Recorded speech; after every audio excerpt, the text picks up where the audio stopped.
Baik, yang pertama saya akan menjelaskan tentang perbedaan antara agen penjualan dan cabang.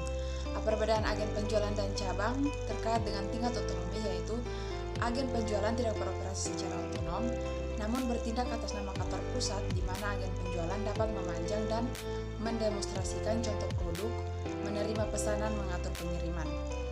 Kantor cabang biasanya memiliki otonomi lebih luas dan memberikan rentang penyediaan jasa yang lebih besar dibandingkan agen penjualan, walaupun tingkatnya berbeda dengan perusahaan individu. Sebuah cabang umumnya menyimpan stok persediaan dan mengarsip pesanan pelanggan.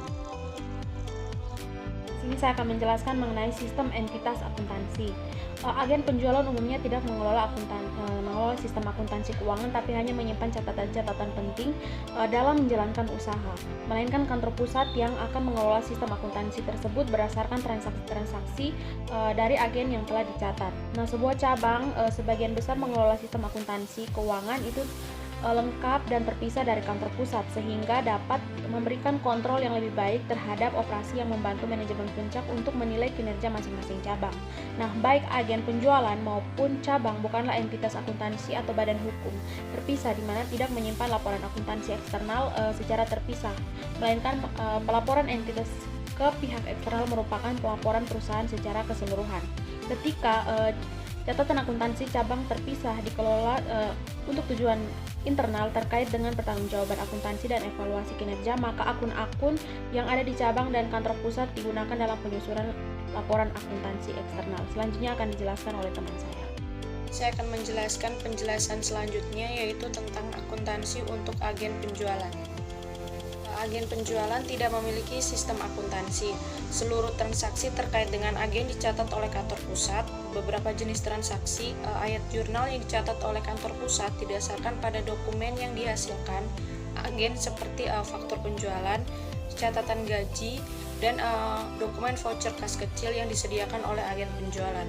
Nah, untuk transaksi lainnya dapat dicatat berdasarkan dokumen sumber lain yang diserahkan oleh pihak eksternal langsung ke kantor pusat, seperti tagihan jasa gas, air, listrik, dan telekomunikasi.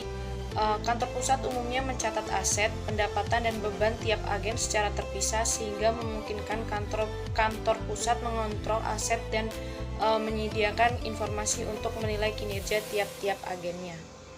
Baik, untuk contohnya di sini akuntansi kantor pusat untuk agen penjualan itu diasumsikan bahwa PT Cemara, sebuah produsen struktur modular dan partisi yang berbasis di Jakarta, membangun sebuah agen penjualan di Surabaya. Nah, untuk ayat-ayat jurnal untuk mencatat transaksi-transaksi agen penjualan yang khas pada pembukuan kantor pusat diilustrasikan pada figur 17-1 yang akan dijelaskan oleh teman saya. Baik, terima kasih. Di sini saya ingin melanjutkan penjelasan mengenai ayat jurnal kantor pusat untuk transaksi agen penjualan. Yang pertama, transaksi menyewa tanah untuk fasilitas penjualan. Ayat jurnal pada pembukuan kantor pusat itu sewa dibayar di muka agen Surabaya sebesar 50 juta pada kas sebesar 50 juta. Lalu yang kedua, transaksi membangun dan melengkapi gedung untuk fasilitas penjualan. Ayat jurnal pada pembukuan kantor pusat, perbaikan prasarana agen Surabaya sebesar 80 juta, perabot dan perlengkapan kantor agen Surabaya sebesar 21 juta, peralatan agen Surabaya sebesar 16 juta, lalu kas sebesar 117 juta. Lalu yang ketiga, transfer kas ke agen untuk dana kas kecil. Ayat jurnal pada pembukuan kantor pusat, kas kecil agen Surabaya sebesar 2.500.000 pada kas sebesar 2.500.000. Lalu yang keempat, transfer persediaan yang akan digunakan untuk peragaan pada agen penjualan. Itu ayat jurnal pada pembukuan kantor pusat, persediaan peragaan agen Surabaya sebesar 135 juta pada persediaan 135 juta. Lalu yang berikut, transaksi membayar tagihan yang diterima kantor pusat atas beban-beban agen penjualan. Itu ayat jurnal pada pembukuan kantor pusat.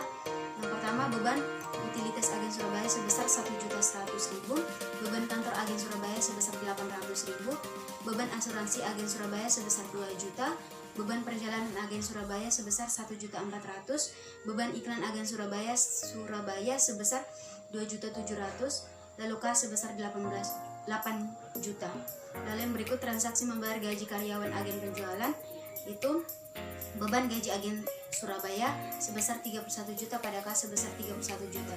Lalu yang berikut memenuhi pesanan dari agen penjualan, itu piutang dagang sebesar 88 juta, penjualan agen Surabaya sebesar 88 juta,